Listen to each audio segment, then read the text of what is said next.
नमस्कार, जय हिंद। बहुत बहुत स्वागत है आप सभी के अपने परिवार पीकेडी एजुकेशन हब में। और आज के इस वीडियो में हम लोग देखेंगे कि सैनिक स्कूल जो हमारा अपकमिंग सेशन है, ठीक है ना, उसमें रिजर्वेशन किस प्रकार से लागू होता है, डॉक्यूमेंट्स क्या क्या चाहिए और साथ ही एडमिशन कैसे होता है। ये तीनों जो पॉइंट हैं बहुत ही इंपॉर्टेंट है, क्योंकि मैंने आप लोगों को बताया था कि जो जवाहर नवोदय विद्यालय है, JNV है, जिसको NVS भी कहते हैं, उसमें किस प्रकार से रिजर्वेशन को लागू किया जाता है। ठीक है, उसके बाद डॉक्यूमेंट्स क्या क्या लगते हैं। तो डॉक्यूमेंट्स अगर आप लोगों को देखना होगा, ठीक है, तो वही वीडियो देख लीजिएगा जो मैंने पिछले बनाया था। दोनों में कोई अंतर नहीं है डॉक्यूमेंट्स में, बात समझ में आ गई। और एडमिशन कैसे होता है, किसका एडमिशन हो सकता है। बहुत सारे बच्चों का या पेरेंट्स का यह भ्रम रहता है कि सिर्फ और सिर्फ जो डिफेंस सेक्टर में जॉब कर रहा है उसके बच्चे ही इसमें एडमिशन लेते हैं, तो ऐसा बिल्कुल नहीं है।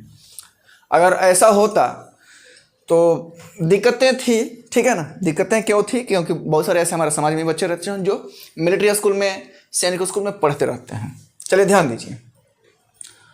तो आप लोगों को मैंने बेसिक चीज़ें तो पिछली वीडियो में क्लियर ही कर दिया था कि किस में कैसे एडमिशन होता है, किस क्लास के लिए होता है, कितनी बच्चियों के लिए सीट होता है और किस में बच्चियों की सीट नहीं होता है। तो वही सारी चीज़ें यहाँ पर दी हुई हैं। कितना इसमें आप लोगों का एज है, एज क्राइटेरिया क्या होना चाहिए, डेट ऑफ बर्थ जो अभी फिलहाल दिया है कि 31 मार्च को बेस मान सकते हैं, ठीक है ना, 31 मार्च को। और इसमें जो है ये इसमें भी 31 मार्च को ही बेस माना है। किसमें, 9th क्लास वालों के लिए या 6th क्लास वालों के लिए। तो दोनों में जो डेट ऑफ बर्थ है अभी आप लोगों का बेस जो है 31 मार्च है। अगर चेंज होता है तो आप लोगों को अपडेट किया जाएगा। तो चलिए समझते हैं भाई आगे। इसमें जो रिजर्वेशन होता है, यहाँ पर वो सारी चीज़ें दी हुई हैं। रिजर्वेशन में कौन कौन लाभ ले सकता है, तो एक होता है EWS, ठीक है ना, एक होता है OBC, एक कैटेगरी है, एक SC, एक ST, और एक कौन होता है भाई, EWS, OBC, SC, ST, यही ना होता है, चार ठो होता है, ठीक है। इसको हम लोग क्या कहते हैं भाई, कैटेगरी कहते हैं। आरक्षण कहते हैं, जिसको आरक्षण से बहुत लोगों को चिढ़ भी है और चिढ़ होना भी चाहिए। हम तो चाहते हैं कि वैसे लोग एकदम जलते भूनते रहें, कोई दिक्कत नहीं है, ठीक है। और ये भी बहुत सारे लोगों का मत है कि आरक्षण खत्म होना चाहिए, कि होना चाहिए। इसमें बहुत सारी अभी तो फिलहाल जो है इसी पर हमारे देश में जो है बहुत सारी लड़ाइयाँ चल रही हैं। लड़ाइयाँ का मतलब वो नहीं है कि लाठी डंडा निकाल करके, मौखिक और कागजी डॉक्यूमेंटेशन की बात करें तो अगर मेरा मत है तो भाई सही है, मिलना चाहिए रिजर्वेशन। इसके बहुत सारे फैक्ट भी हैं कि क्यों मिलना चाहिए। कभी मैं लेकर के आऊँगा वीडियो एक बहुत अच्छा सा, ठीक है ना, ओनली ऑन रिजर्वेशन के। ये हम एकेडमिक रिजर्वेशन की बात कर रहे हैं। रिजर्वेशन जो है 2015 से पहले किसी में भी लागू नहीं था। जो भी एंट्रेंस होती है ना, किसी में लागू नहीं था। 2015 से ही इसमें सभी में लागू हो रहा है। और इसमें भी देने के लिए बहुत सारे लोगों को क्या हो रहा है, पेट में दर्द उठ रहा है। बात समझ में आ रहा है ना। उनको लग रहा है कि सिर्फ हमारे घर के बच्चे पढ़ें, आगे बढ़ें, वो चाहे क्या बोलते हैं, ईमानदारी से बढ़ें चाहे बेईमानी से बढ़ें। अब इतने सारे एग्जाम से लीक हो रहे हैं, तो जिसके पास पैसा रहेगा वही ना पेपर खरीदेगा जी। अब क्या आदिवासी के बच्चे आएंगे, SC ST के बच्चे आएंगे पेपर खरीदने के लिए। चलिए ध्यान देते हैं, वो सब बहुत मामला लंबा हो जाएगा। तो मान के चलो किसी विद्यालय में अगर 100 सीट है, इसको 2 भाग में यहाँ पर बांटा है, जो कि नवोदय में हम लोगों का 80 और 20 के रेशियो में बांटा हुआ था। इसमें 67 और 33 के रेशियो में बांटा है। मान के चलो कि यूपी है, यूपी के किसी ब्रांच में, किसी विद्यालय में, ठीक है ना, 100 एडमिशन होना है। तो यूपी क्या हो गया, जो अगर यूपी का रहने वाला है उसका होम जो आपका स्टेट है वो क्या हो जाएगा भाई, यूपी हो जाएगा, होम स्टेट। बात समझ में आया। तो इसमें 67 जो सीट हैं 100 में से 67 सीट वो स्टेट और यूनियन टेरिटरी, स्टेट हो या यूनियन टेरिटरी हो, उसके लिए, जैसे यूपी में है तो यूपी के बच्चों के लिए 67 सीटें रखी गई हैं। बात समझ में आ गया। अगर बिहार है तो बिहार के बच्चों के लिए 67 सीटें रखी गई हैं। और ये जो 33 सीट हैं ये अदर स्टेट या अदर यूनियन टेरिटरी। मैंने क्या बताया था कि किसी किसी स्टेट में 2-2 विद्यालय हैं, 3-3 विद्यालय हैं, लेकिन किसी किसी स्टेट में एक भी विद्यालय नहीं है। तो उसके स्टेट के बच्चे कहाँ जाएंगे, वो भी तो फॉर्म फिलअप करेंगे, उनकी भी तो इच्छा है कि हम भी पढ़ें इसमें। तो वैसे जो अदर स्टेट वाले बच्चे हैं, ठीक है ना, हम तो सभी भारतीय ही हैं, तो यहाँ पर लेकिन स्टेट के वाइज जो है ना कैटेगराइज किया गया है, तो उसकी हम लोग बात कर रहे हैं। तो जो 33 है उनके लिए रखा गया है। अब ये जो है 67 में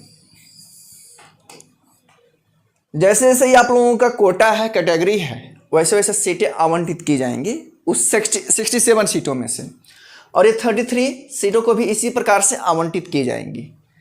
बात समझ में आ गया? रिजर्वेशन कितना है भाई? 50.5% सभी का, यानी कि इसका आधा सीट जो है अनरिजर्व रहेगा, आधा सीट क्या रहेगा? रिजर्व रहेगा। यही चीज़ें दी हुई हैं। क्लास 6 में बच्चियों की संख्या कम से कम 10 होनी चाहिए, ये तो मैंने बताया था। इसमें क्या किया है कि 10 होना चाहिए या 10% होना चाहिए, तो इसको समझना थोड़ा सा जरूरी है कि मान लो कि अगर मान कि चलो कि 100 सीट हैं, तो इसमें से 10% निकाले या 10 सीट दे, तो दोनों चीज़ें तो बराबर है।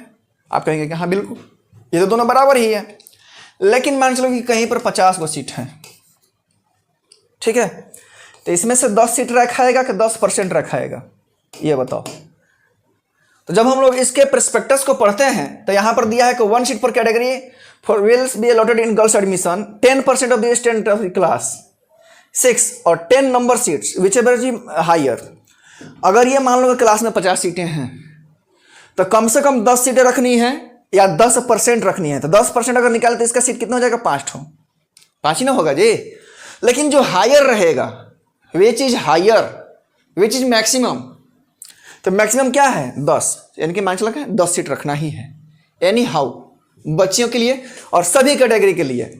ये भी सभी जो है कैटेगराइज हो जाएंगी, सभी को इस प्रकार से रिजर्वेशन मिलेगा, क्योंकि यहाँ पर दिया हुआ है कि एससी के लिए जो है आप लोगों का 15% सीट है। बात समझ में आ रहा है? ओबीसी के लिए 27% और ये एसटी के लिए जो है आप लोगों का क्या है भाई? 7.5%। बाकी ईडब्ल्यूएस के लिए 10%, ठीक है ना। अब जोड़ने पर ये जो होगा आप लोगों का 50.5 होगा। दूसरी बात ये है कि कहीं कहीं किसी किसी स्टेट में ये पूरी तरह से आवंटित भी नहीं करती हैं सरकारें।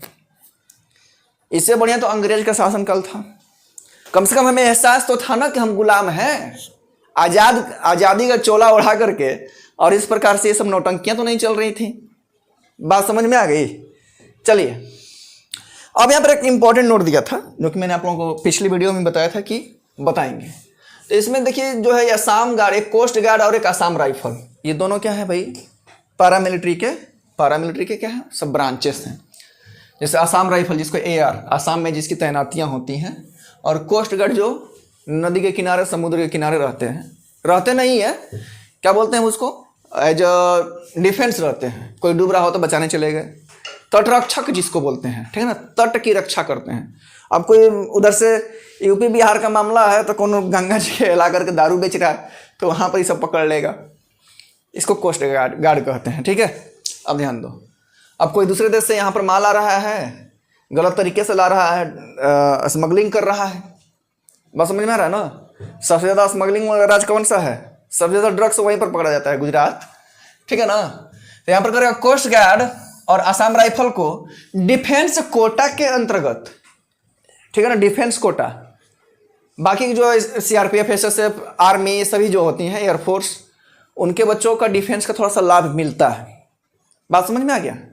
लेकिन जो कोस्ट गार्ड और असम राइफल है, इनके बच्चों को लाभ नहीं मिलेगा, और ये जो हैं डिफेंस कैटेगरी में अप्लाई नहीं करेंगे। बाकी अपने ये जो जातीय कैटेगरी हैं, जातीय ही तो बोलेंगे ना इसको हम, कोई कैटेगरी का होता है, कोई कोटा का होता है, लेकिन जाति के आधार पर ही तो बांटी गई हैं, तो इसमें आप अपना अप्लाई कर सकते हैं। और जो न्यू सैनिक स्कूल्स हैं उसके लिए अभी इस प्रकार की विधि व्यवस्थाएं नहीं हैं, जब तक सुचारू ढंग से, जब तक उसको सरकार से मान्यता प्राप्त नहीं हो जाए। बात समझ में आ गई? कोई दिक्कत होगी तो आप लोग बता दीजिएगा, कमेंट करके बताइएगा, ताकि हम उसका प्रॉपर रिस्पॉन्स कर सकें। बात समझ में आ गई? कोई दिक्कत हो, इसी के साथ मैं आप लोगों को बता दूं कि इसका फॉर्म जो होता है जनवरी तक आ जाता है, समय बहुत कम है।